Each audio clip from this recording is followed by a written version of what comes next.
Hello,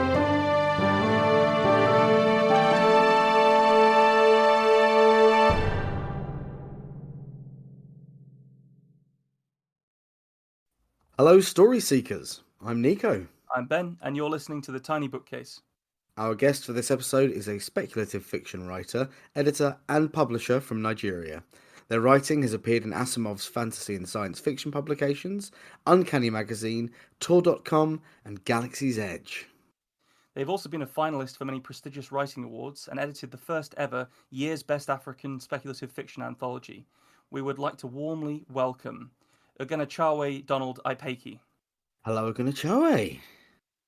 Hi, happy to be here. Fantastic. Thanks for having me. Happy to have you. Yeah, definitely. So, as the person who coined the term Afropantheology, do you reckon you could walk us through it and explain it to us? I mean, that would take like a 2,000 word essay, but yeah, in a few and probably the rest of my life. But sometimes you have to use a few sentences instead of a lifetime. So, I would say it's a portmanteau of Afro and pantheology. Afro means African, as you know, and pantheology means the study of gods, religions, and bodies of knowledge. So, essentially, Afro-pantheology is the study of African gods, bodies of knowledge, and religion. So, how does it translate into fiction, into our topic? It's essentially fiction that utilizes African stories that draw from African religions, gods, and bodies of knowledge. So, yeah, that's the. I mean, that's such a. It's very cool that someone is doing that. I mean, I feel like a lot of other, pantheons of gods and mythologies get used really heavily by popular media, like Greek and Roman, and so it's really cool that someone is like pushing forward because it's a whole continent. It's going to be full of really interesting and fucking super cool stuff. So, yeah, man, go get it. Yeah, and the idea is we usually use this. We usually draw from these, and instead of acknowledging the source, we call them terms like mythology. Like you said, a lot of these mythologies are not mythologies; they are pantheologies, right? Okay. Because yeah, exactly. The Greek gods are, they're someone's gods. They are not myths. To some people. So African gods are also not myths. So it's a mistake of colonialism that the West tries to relegate everybody's religions and bodies of knowledge to myth and mythology. Yeah. Which is not myth and mythology are not bad things. They're just different things. They're so different things. What you call it in matters. Accurate terminologies. The mean words mean things, as we say. So absolutely, yeah. And you coined this term at a conference, did you, or was it a con of some sort? Oh yeah, it was at the international conference for the fantastic in the arts. I was a guest of honor, the first Black man to be guest of honor there, the youngest person as well. Damn.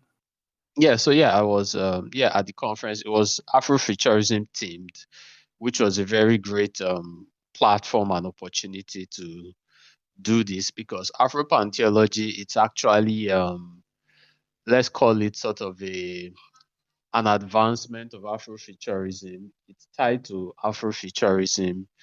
Afrofuturism is about the future, and religions dwell on origins a lot. So it's kind of like different sides of the same coin. Past and future, religion and science. They are often the same thing depending on which prism or which angle you're looking at it from. So that was the perfect venue for it. It's fantastic. Yeah, you're definitely right. You're going to need at least 2,000 words to do this justice. At least on the and lifetime. the lifetime that follows it. Yeah. I don't think we've got enough podcasts to do a lifetime. That's I think we'd run out of our storage allowance quite quickly. so. I think the best thing we can do here is get onto the stories. Our regular listeners will know how it goes, but for those of you joining us for the first time, there'll be 3 stories told in this episode. Ben's and mine have been written to a prompt taken from our guest's pre-written story. This week, the prompt is submission, and Ben, you will be reading first. Submission. Cosmo saw the gunman too late, and felt the choked shotgun blast slam the rim of his front wheel. The armoured bike began to slide as control was snatched away from him, and the collision detection system caused the engine to automatically shut off. His safety harness snapped taut as the bike's momentum took him over the edge of the elevated highway, and he felt his stomach flip as he plunged into the savage slum below. He fell through the patchwork of old metal roofs that was all anyone living in one of the city's arcologies could see of the pit slums. That was, if they ever cared to look out of their windows at all. The pit vultures were on him before he could take a breath. Their crowbars and shotguns plinked and rattled the thick alloy of his bike's shell. The glimmering heads-up display within his helmet told Cosmo what he already knew. His heart rate had skyrocketed. Then a message popped up in the middle of the display, notifying him that his premiums would be automatically adjusted according to his new health complications. "I'm not having a fucking heart attack! They're trying to fucking kill me!" snapped Cosmo. He waited until the external cameras had begun recording the assault before slamming the ignition button to begin his escape. Nothing happened. Cosmo felt a cold prickle of fear travel down his spine and shuddered. A man with a plasma cutter stepped into frame on one of the cockpit's camera feeds. "Where the fuck did you get that?" Cosmo muttered. Even through the hull of the bike, he heard the tool ignite, and then sparks obscured the feed entirely. "Fuck this!" Working quickly, his hands flying over the control panel, Cosmo rebooted the bike's system, waited a moment for good luck, and as calmly as he could, pressed the ignition again. The bike hummed back to life, and Cosmo accelerated out of the wreckage-strewn ambush. Most of the pit vultures managed to scatter, but the man wielding the plasma cutter clung on, like a figurehead on the prow of an old warship. The tenacious vulture was obliterated as Cosmo pushed the bike through wall after wall of the slum, until finally he found a narrow road, and his auto-navigation mercifully re-engaged. The poorest parts of Gigacity 7 blurred for him as the bike got back up to speed, found an on-ramp for the highway, and resumed its journey. Cosmo tried to relax, turning on some slow pan-Pacific beats which pulsed calmingly inside his helmet. He watched his heart rate climb back down as the bike ate up the highway, and then used the control panel to send over the footage of the attack to his corporation's broker, safe in the knowledge that his appeal would counteract the adjusted premiums. Corpo courier insurance was necessary, unless he fancied trying to pay off the bike on his own, and that didn't come cheap. It was also a requirement for the only job he could get and afford to pay the dues for his granddad's arcology apartment. That apartment was the safest place in the city, or at least it had been until the old man got sick. They had both known it would happen one day, and when it did, Grandad chose not to seek treatment. He had been a salaryman for one of the big corpos in his day, and knew how their torturous bureaucracy worked. He knew if he got any kind of treatment, his record would show his past employer that a 120-year-old had contracted a form of cancer he could not possibly survive. That meant that when the sleepwalking admins eventually put it together after his death, they would seize the apartment and kick Cosmo out to scrape by in the pit. And Grandad wouldn't stand for that. In fact, he'd die to stop it. It had been a rough month when the cancer began to eat him. Cosmo had nursed him the best he could, using street drugs to dull the pain. Then one morning, Grandad didn't wake up, and Cosmo found a dozen empty injectors next to his bed. The note just read, "I love you. Sorry." Cosmo had cried then, wondering what the old man could possibly have needed to apologize for. The bike came to a stop in the delivery bay of Arcology 3, and Yin whistled as Cosmo got out of the cockpit. "You scratched my bike," said Yin, smiling. "Cute," Delivery's in the back. Yin touched his keycard to the bike's armoured pannier, which popped open to reveal a box stamped with a logo Cosmo didn't recognise. A double plus symbol in the centre of a silver heart. Yin staggered over to the loading bench, struggling with the weight of it. What's that? Pro Age. Loads of big doses. They're all using it up there before submission day tomorrow, aging themselves up to access their fat corpo pensions early. They need more credits. Money is as money does, my friend. Yin handed him a small injector with a double plus logo on it. They won't miss one. Call it Danger Pay. They sell for a packet. I'd prefer to actually get paid more. Yin laughed at that, and Cosmo climbed back into his scarred bike for the next leg of his journey. Cosmo felt lucky when he eventually parked up in the garage of his granddad's arcology. Like he did every night when he finished work and got to go home. Lucky to have a bed, lucky to have an apartment, lucky to be alive. In the Ark's elevator, he watched the floors whip past through the clear glass. The admin offices, leisure malls, casinos, spas, all of it a sedate painting compared to the blur of the pits. Within his mind, he braced himself for the usual parade of old neighbours, putting their heads out into the hallway to ask him how his day had been. He spent more time out there than any of them, and whilst only some of them remembered what it was like, that didn't stop them from expressing their strong opinion about the pit at every opportunity. He normally didn't mind humouring them, but Yin's reminder about submission day, and pit vultures trying to crack his bike like an egg, had left him on edge. Then, as the elevator doors opened, a sour message pinged onto his helmet's display. Appeal auto-rejected? What the fuck? Cosmo stormed past the wall of benevolent old faces that peeked out to greet him, leaving them looking confused in his wake, and slapped his granddad's ID pad on the lock to open his door. The place still smelled of the old man when he took his helmet off, and Cosmo found himself staring out of the floor-to-ceiling window which dominated the living room, wondering what the fuck he was going to do. The soundproof glass muted the madness of the Giga City, but he knew that down in the pits as the sun faded, human life was being abused and wasted with every passing second. Anyone who couldn't live in an arcology had to tough it out down there. Cosmo didn't like the thought of that, not after the sacrifice Grandad had made. Then an idea came to him that scared him as much as it thrilled him. It took a moment to boot the old man's hollow PC and open up his pension submission files. Cosmo saw they were still active, and the number was big. He pulled the Pro Age injector from his armoured jacket and looked at it, knowing the decision was already made. Fuck it. Cosmo took the shot under his jaw and felt the stuff jettison into his veins. A wave of tiredness followed, and he barely made it to the couch before passing out. He awoke, not knowing how long he'd been out, with a light shining in his eyes. Cosmo tried to roll away from it, but his body refused to contort that way. He felt like one big ache, as though he'd been run over by his own bike. The light came from the dawn sun glinting off the hard ridges of the other arcologies, and it continued to stab him in the face. Groaning, he eventually pulled himself up from the couch and shuffled to the door. He'd had no concept the walk down the hall was as long as it was, even without anyone peeking from their doors to talk to him. The elevator took him down to the admin offices, and there he joined the back of the line for submission day. His knees soon began to scream at him for being stood for so long, and his mind seemed unable to shake the fuzziness of sleep.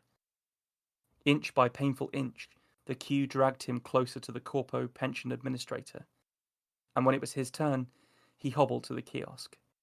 Cosmo put his granddad's corpo ID to the scanner and held his breath. It beeped once, and a green light blinked on. The bored-looking, middle-aged admin glanced up from her hollow PC. Mr. Thamchik? He asked. That's me, Cosmo lied. I really like the concept you obviously very safe space for you, the dystopic future, like kind of cyberpunky place, but the aging up drug is something I've not come across before, and I really like that idea. Oh, cool. I'm glad to hear that.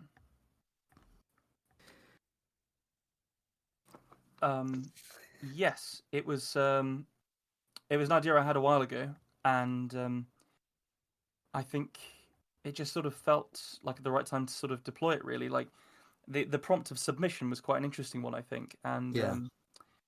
And I liked this idea of it. Immediately made me think of bureaucracy. So I kind of wanted to write a story where, like, an aging population is taking advantage of bureaucracy, whilst the younger population are having to struggle and aren't really reaching old age because they're getting so aggressive because bureaucracy has fucked them so hard. Yeah. So that was sort of what I was going for. Yeah. The grandfather, without really actually having any screen time, was a really good character as well. This idea of that, that very grandfatherly suffering in order to let his grandson have more. Cosmo is having a life way better than the majority of the populace because of his granddad's sacrifice. Yeah. You used the phrase when the cancer started to eat him, which is such a kind of visceral way, and the immediate response is to think of like a physical, like taking bites, but it is true. Diseases like that, they take bits of you, and whether that's psychologically or physically, it is like being consumed. And I think it's that was a very, very strong choice of words. And I mean, I don't mind saying on the podcast, with my mum having had cancer and 3 of my grandparents having gone to it, it was a very well realized description, and it immediately put me in the place of that it's a horrible thing, and it really does do that to people. So genuinely excellent choice of words. Thank you. What did you make of it, Oghenechovwe? I liked it. It shares some themes with some stories I've written in the past. Actually, a Cool. lot of my stories revolve around these themes: capitalism, life, power. You know, like O2 Arena, which won the Nebula Award, and Destiny Delayed, which won the Asimov's Readers Award. I liked the concept. I liked how reflective it was of our society today. How it showcased the prioritization of capital, funds, credit over actual life. Yeah. Yeah. How it's very, very reflective of our societies. For example, in Nigeria, which is the poverty capital of the world, we also happen to, not shockingly, have the third or the fourth lowest life expectancy on it, which is particularly low because the other countries are like few um decimal points lower. So it's all basically the same number. So and it's the same kind of thing. It's like people are too poor to live. They're Yeah. too poor to live. They can't afford life past a certain point. So when it's sort of like, as was portrayed in the story, you run out of life, you die. And Yeah. one of the reasons why the casualties in COVID in this side was low was because some of the explanations was that most of our population is young because most of the old have already died. Oof. That's a So then, the, yeah. the most vulnerable, we don't have that most vulnerable population because, they've had the choice the grandfather made, they've had it made for them. So I Yeah. found the story very gripping, very visceral, very real, so Oh, yeah, that's really, really nice. Thank you. That's lovely to hear. It's lovely yeah, to hear. Um, I think the other like element that is in this story that I just potentially would like to expand, like maybe talk about and discuss. But this idea of like obviously you mentioned that the grandfather had the choice, and the choice that he makes is to sort of just suffer through his illness and die. Um, yeah, but ultimately he does take his own life, and suicide is such an odd concept to try and get one's head around because it feels to me like it's so context specific. Um, And I was just sort of wondering what the two of you felt about the grandfather's ultimate choice to commit suicide in that situation to escape pain.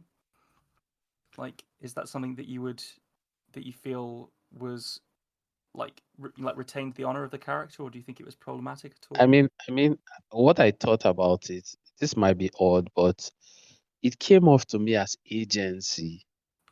On some level, on some very fundamental level, he chose. It's not a choice. It's not a good choice, but it's a lack of a choice. But on I don't know, for what it's worth. Maybe I'm looking for things where they are not, but he was able to say, I'm not doing this, right? But Yeah. for lots of people, I don't know. I feel like a lot of marginalized communities, they don't even get to make that choice. Yeah. The choice to die. It's a privilege. Sometimes even that is too much. I know it doesn't really make much of a difference. Yeah, it's a dark, forlorn, broken thought. So Oh, yeah, but I think this is what stories are supposed to make us do. Yeah. But yeah, so this is a really good one. So thank you. yeah. That's very, I very got kind. a but I think because you'd spoken about him being a salary man and some of the names, I had a very Japanese vibe. So I took it in like a seppuku, taking his own life with honor while he Right. still had the strength to do so, as opposed to becoming, uh, losing himself to that sickness. Like you said, it was eating him. Yeah. So that's a where similar where it sort of was in thought, my head. Yeah. he sees the agency of the act, and he's had the privilege to be able to take his own life in that It's like scenario. if I take my life, it doesn't get to. Mm. I win, it doesn't. When I was a kid, one of my reasonably close friends, their parents committed suicide, and I was really angry about the concept of suicide for a really long time because of that. Yeah. Because it really did damage that person's life. Ultimately, they overcame the problems that resulted from that suicide, like the child did, and and to the best of my knowledge, they did very, very well.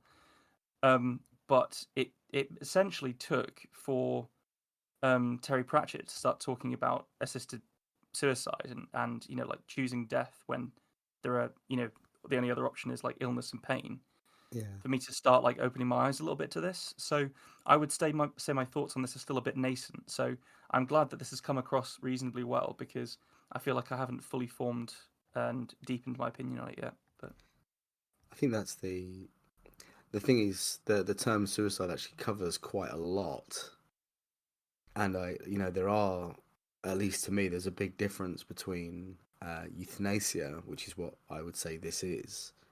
yeah, Medically ending your life because it's better than suffering, as opposed to suicide, which is taking your life because of, say, mental health struggles or financial struggles, and I think yeah, there is a marked difference, and sometimes it's a shame that we do use the same word for all of those things. good point. Good point. I do think though that I I mean I don't think in effect in or in how we react to any of them.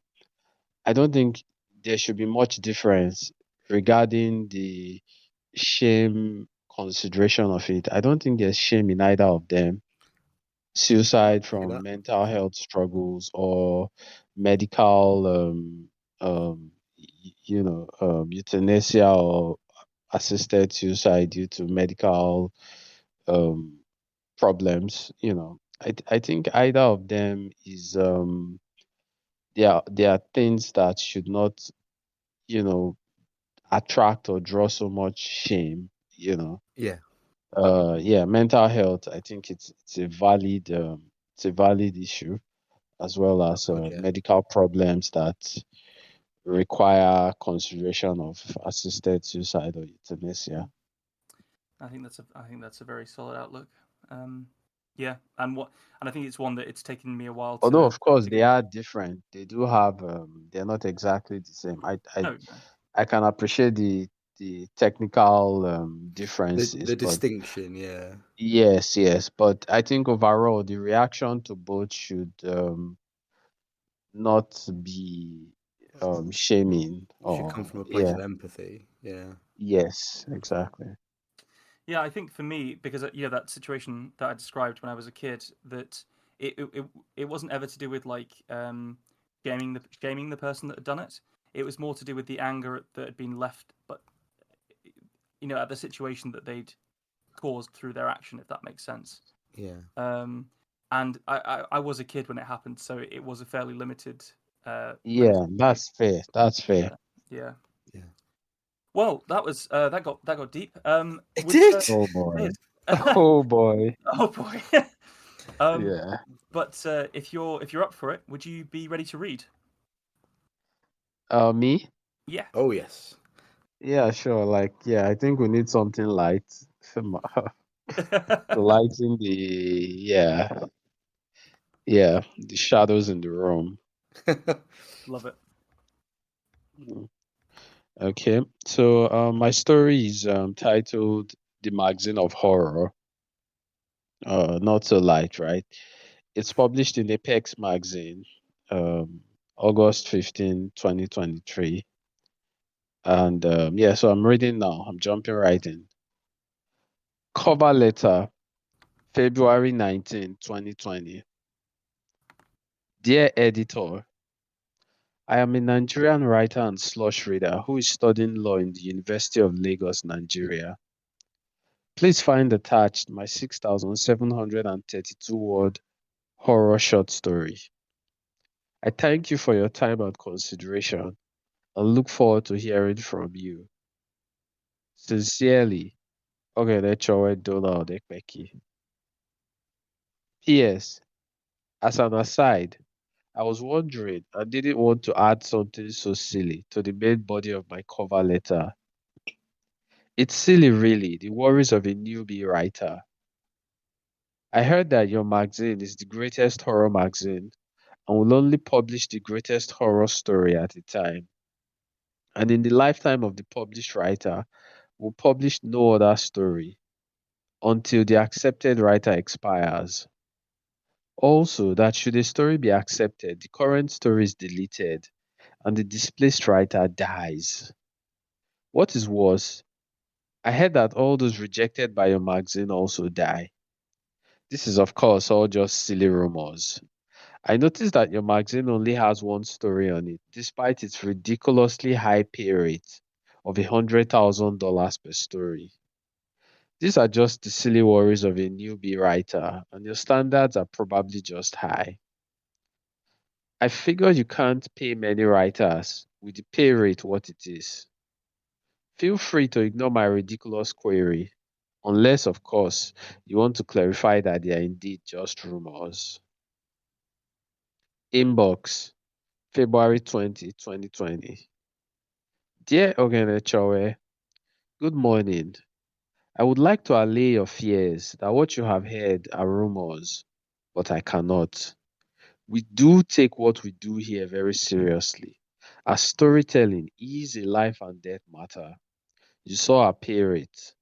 We are committed to paying handsomely for the best horror story existing in the world at any moment. And should we fail to pay the funds, we pay in other ways. Sincerely, the editors, the magazine of horror. Outbox, March 19, 2020. Dear editors, it's exactly 1 month, and I am now wondering what the status of my submission is. Do let me know if it's been seriously considered and when I may hear back from you. P.S. The tone of your last message, your response to my questions was really spooky, but I appreciate the humor of it from a horror magazine such as yourself. Sincerely, Oghenechovwe. Inbox, March 21, 2020. Dear Oghenechovwe, good morning. I would like to inform you that your story is indeed under consideration, but we lost two members of our staff to untimely death. Our slush reader and submissions editor just passed, immediately after passing your story on to me.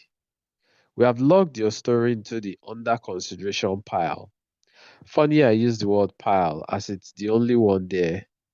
You'll be hearing from us soon, in one way or the other. As an aside, do you think you want to perhaps withdraw the story? Just putting out there that it's allowed. If you think there's a better venue for you or it's accepted elsewhere, you need only notify us. Cool? Thanks. Take care. Regards, the editor, the magazine of horror. Outbox, April 26, 2020. Dear editor, good afternoon. My condolences on the loss and untimely death of your slush reader and your submissions editor. Meanwhile, about your aside, what did you mean? You want to know if I am willing to consider withdrawing my story? I just want to say that I am comfortable and okay doing whatever it takes to get an acceptance in your magazine. Do let me know if the corrections I have made are sufficient. I look forward to hearing from you. Sincerely, Oghenechovwe.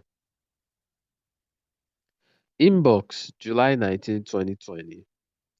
Dear Oghenechovwe, good morning. Sorry for the late response. I am the new editor-in-chief. The old one passed away shortly after logging in your story as an acceptance and before notifying you. Congrats. I had to dig around a bit for the fine print of what to do. It says here that the contract will be delivered personally by the rider and his pale horse. I chuckled at that. They do love dramatics here. Still, personal delivery, that's odd. It says that no place is beyond the reach of the pale rider, not even the beyond. I suppose that's it. I have followed all the other instructions on how to activate a dispatch, unorthodox as they were.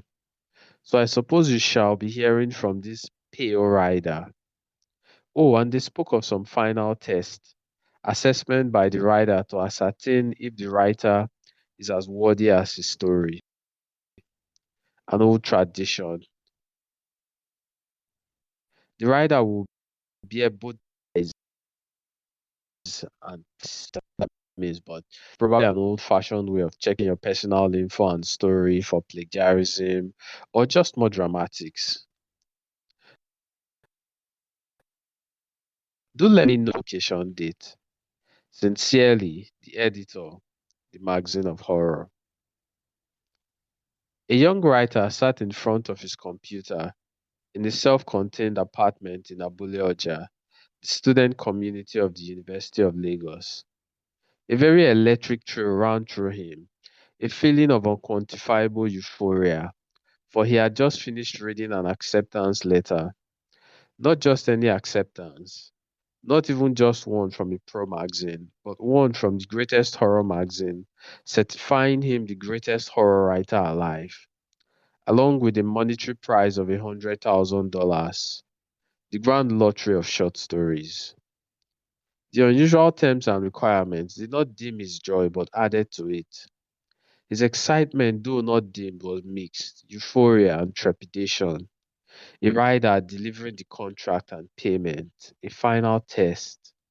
His breathing increased with the sound of hooves on the ground outside his house, a slow canter. No way a horse was in Abule Oja, but he heard the unmistakable whinny of one, the scrape of something sharp, like his kite on the cement, as the rider dismounted. His eyes widened in terror as the door swung open to reveal his dispatch. He could never have imagined. Oh, that was so much fun. I really enjoyed that. What a cool framing device. I really enjoyed it. I feel like, and actually really difficult to potentially like perform that because obviously it's quite formatted, isn't it? Yeah. But you absolutely transported me. Like I really, you establish the scene and the context, and then the way that the back and forth of the emails worked. Although the actual content of the emails was spooky and funny and strange, but it did still read like a normal email chain. Do you know what I mean? Like it was Yeah. really good. I had a lot of fun with that. I was sort of smiling through all of it, um, and really enjoyed the this idea of these like stories as ephemeral as the lifespan of the writer of them, and that deal with the devil angle, where they're like, "Are you sure? Are you sure you want to do this? Are you sure You you can wouldn't back consider? out. Yeah. You can back out." You can back out now, yeah. And The he's like, nah. Yeah, I really in the early exchanges when the editor's like, "Oh no, yeah, people, yeah, fully, you will die if your story isn't perfect." And he's like, "Oh, you're funny. I see. I see. I like the joke." He's like, "No, seriously, you're gonna be dead." Like, you cheeky editor. I just really loved that. I fully cackled at Pale Rider, by the way. Is it delivered by a Pale Rider? Loved it. Oh, so what sort of prompted you with that?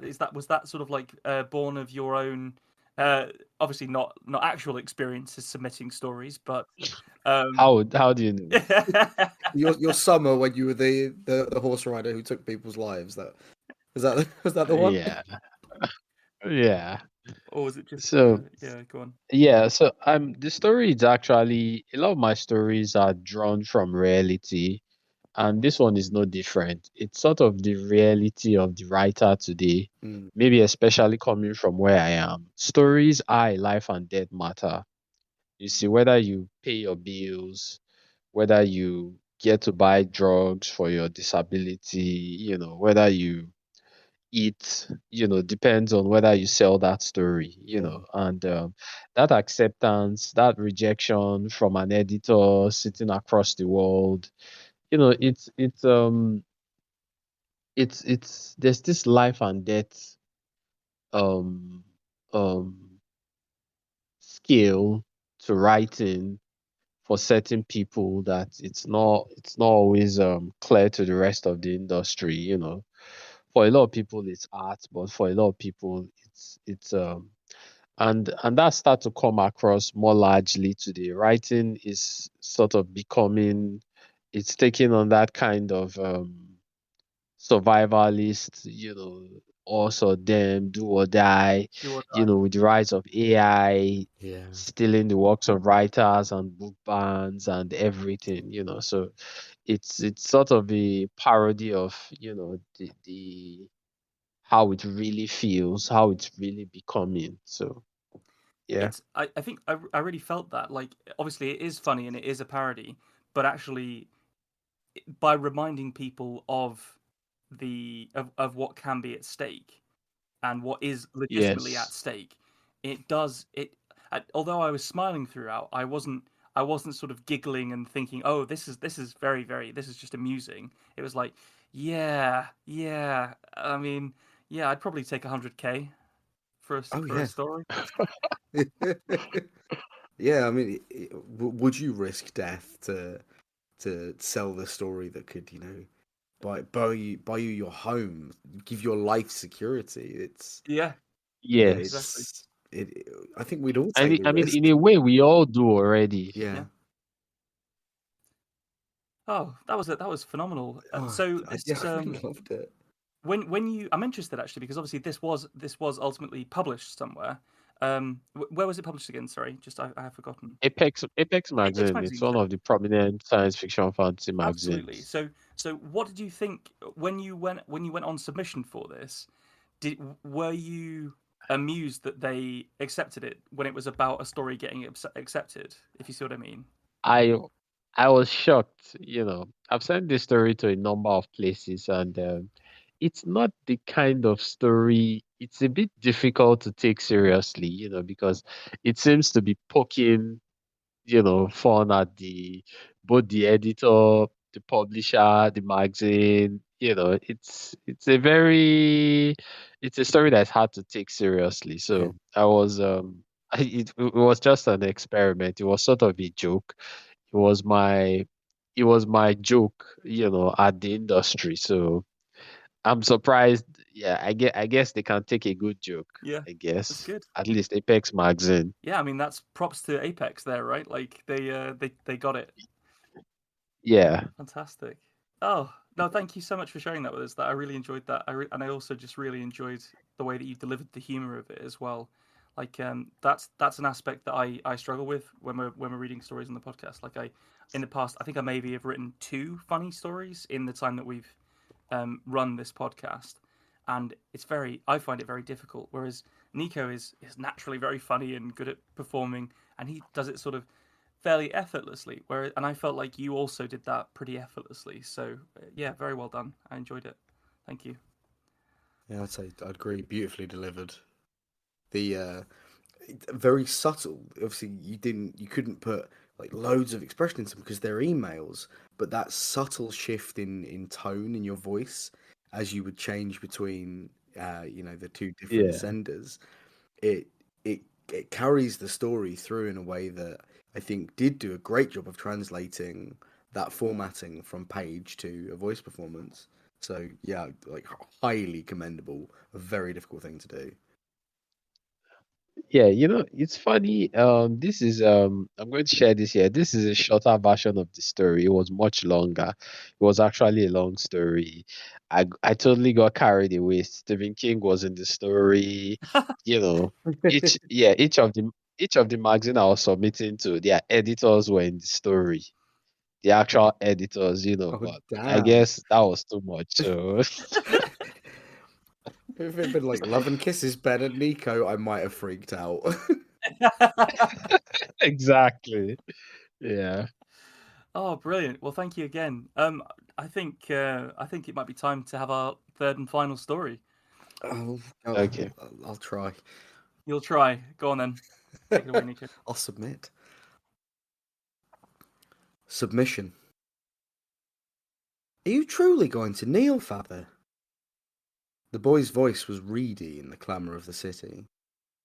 Myriad tongues fought battles to be heard over each other. Languages at crossed paths left strange oral patternings in the eye of the mind. Yorick was, for a moment, listening to one of the battle mage's coiling words. Soldier's instinct had him grab his boy's arm. Too many spell singers had ruptured into miasmic purple flame in front of him for such utterances to go unheeded. Father? Yorick focused again. That thin voice pulled him from the sound of a city at work. He knelt, causing a commotion as the crowd was forced to find a new way around him. Go on. That's me again, lad. I'm sorry, I didn't hear you. Torvin swallowed. His lips were dry with effort, and his hair was made thick and matted with dust from the old stone roads. Are you really going to kneel, Dad? Yorick smiled at his boy, his eldest. He licked a thumb made firm by years of killer's work and rubbed it on the boy's lips, peeling away the blotched, dry skin.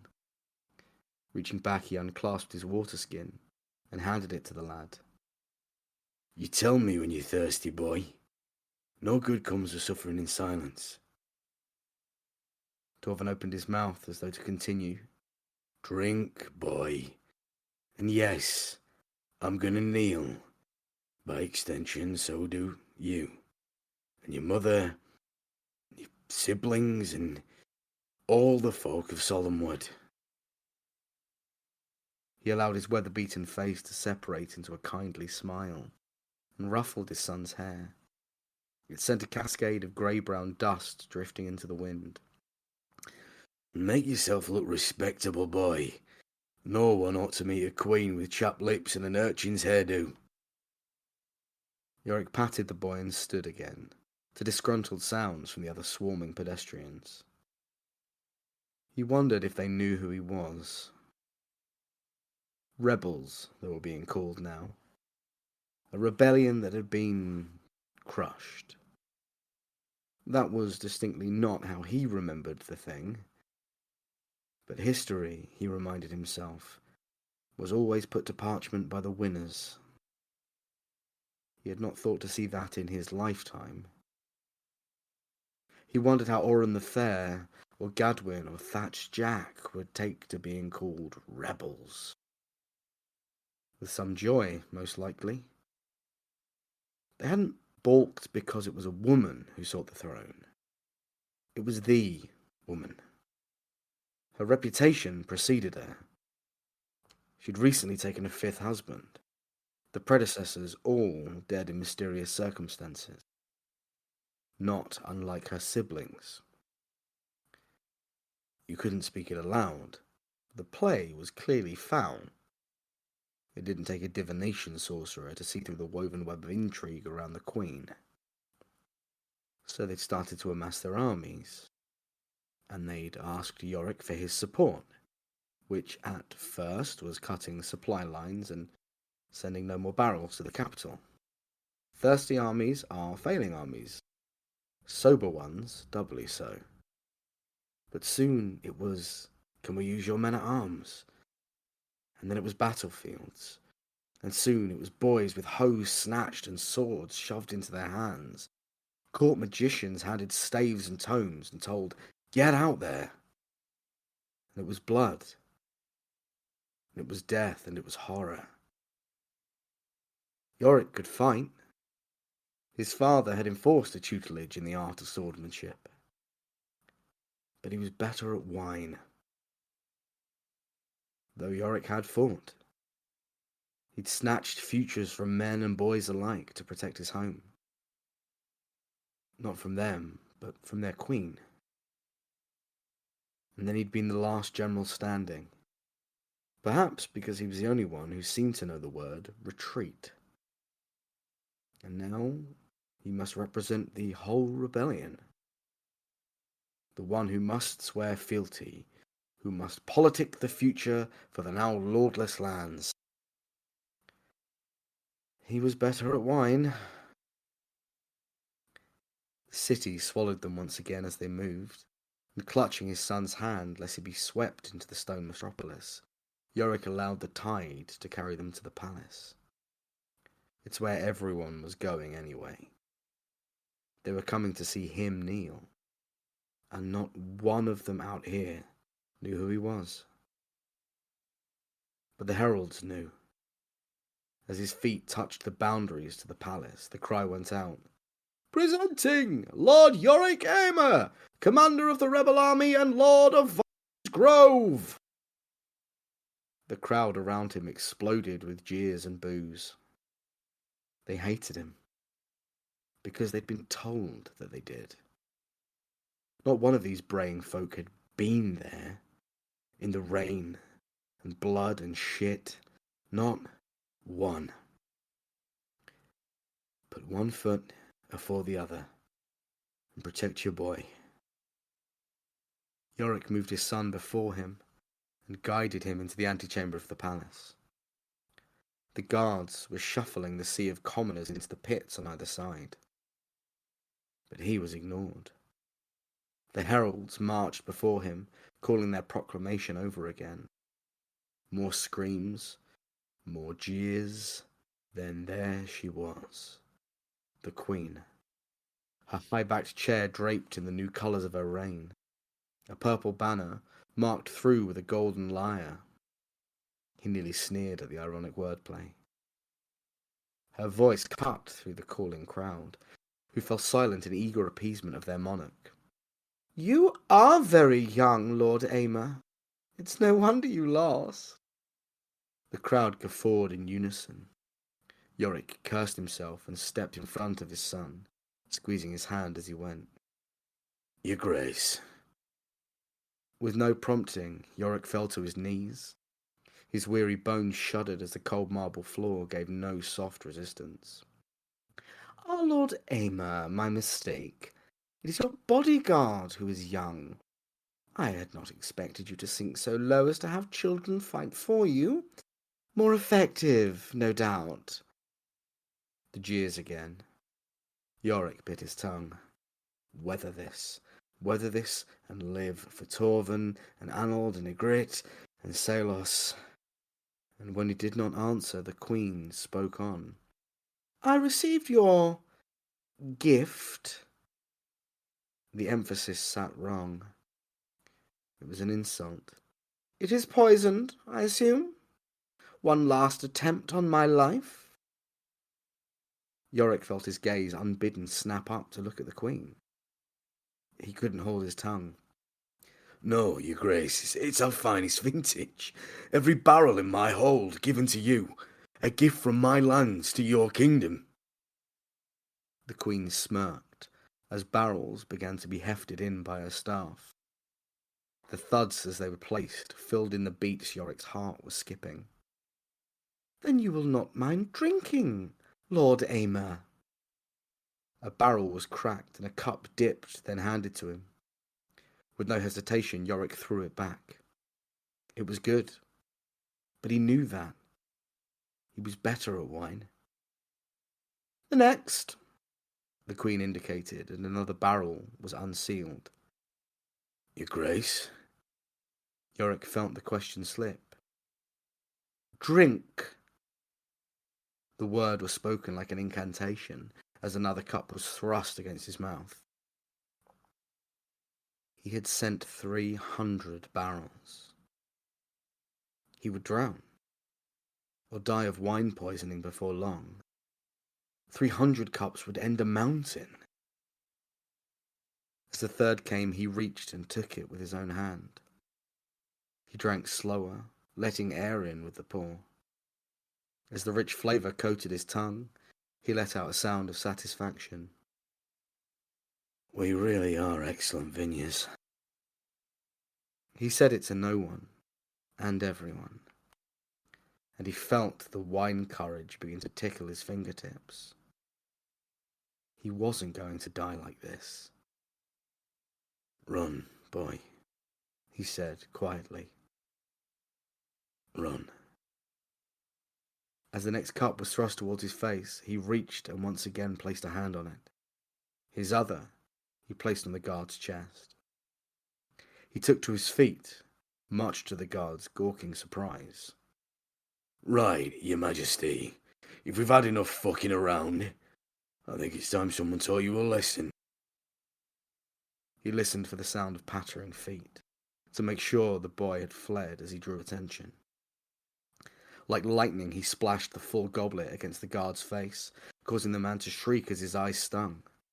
With a grab, he took the soldier's sword from his belt, and to test the weight of the thing, took his head off. Was he not a rebel leader? He began to run towards the high-backed throne, vaulting the barrels that had been moved into the space. He heard the cry of alarm go up, and the court wizards began their incantations. But he had eyes only for the panicking queen. He hadn't even thought of one last try, until she mentioned it. He had been terrible at kneeling. He was much better at wine. Fucking A. Did you just write a fucking story for me? Pretty much. Bloody hell, that was fantastic. I would read the whole novel of that. Oh. I write with an audience in mind. Sorry, please go on. Yeah, no, I said it was epic. Oh, cool. Epic. I'm glad, man.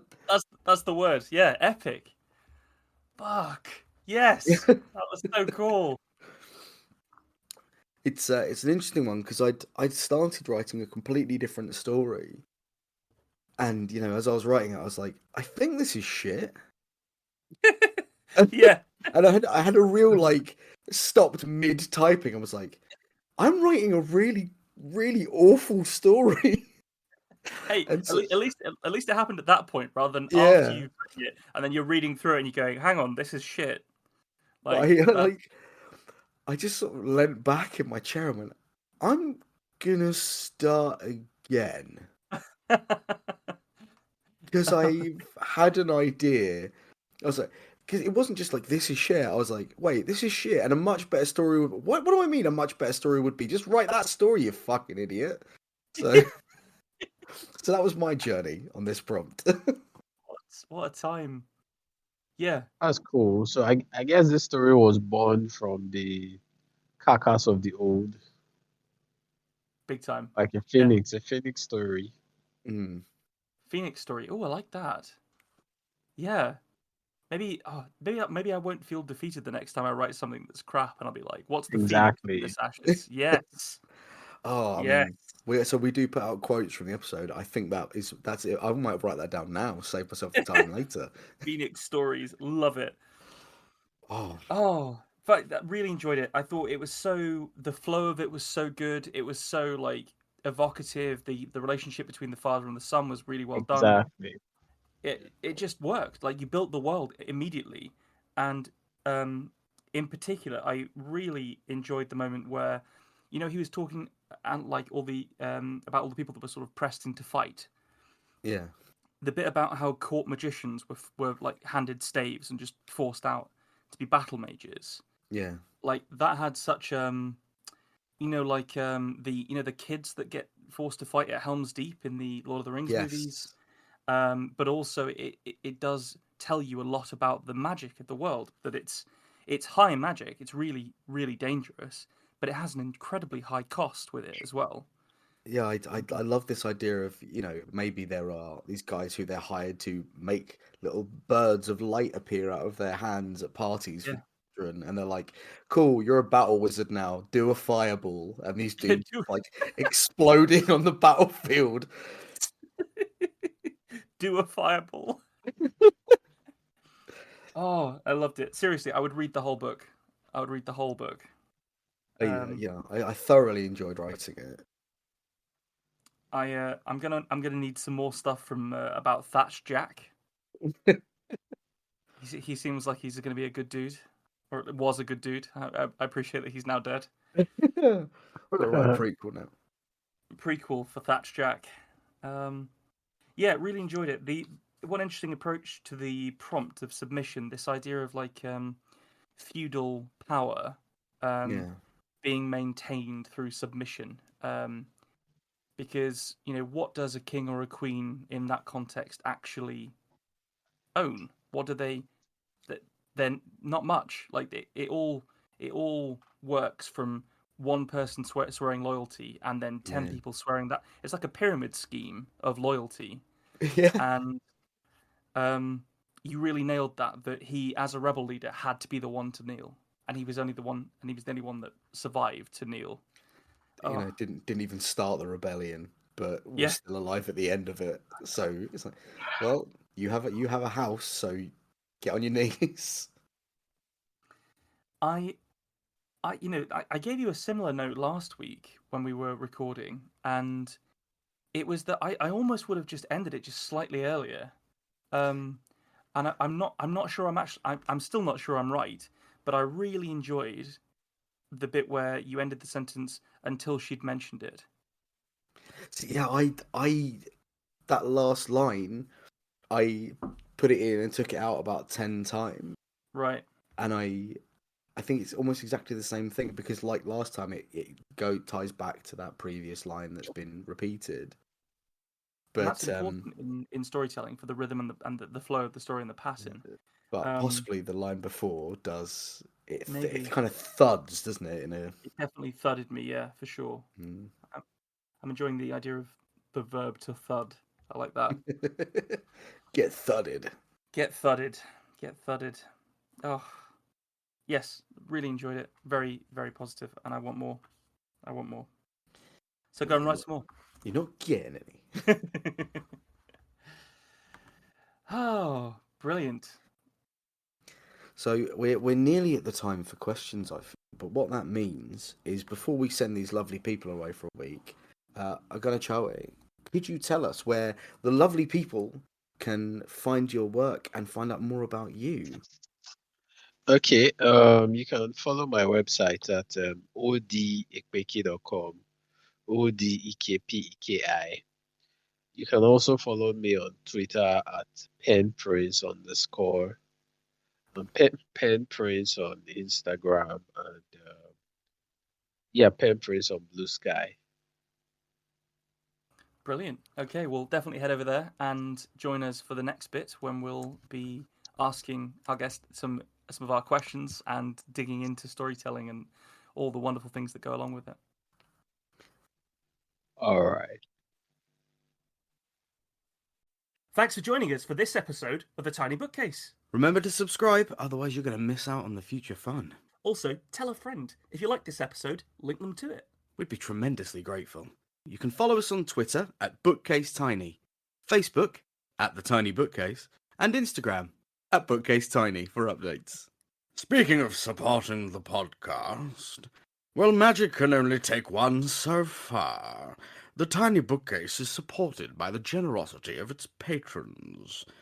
Those kind souls have really kept my belly full the last year. Let's cast a spell for them, shall we? For rich ginger tones on their scalp, let us cast the Orangi Hedondo spell for Scott Byrne. And for general fabulousness, why not the Ooh La La How's Your Mother spell on Matthew McLaren?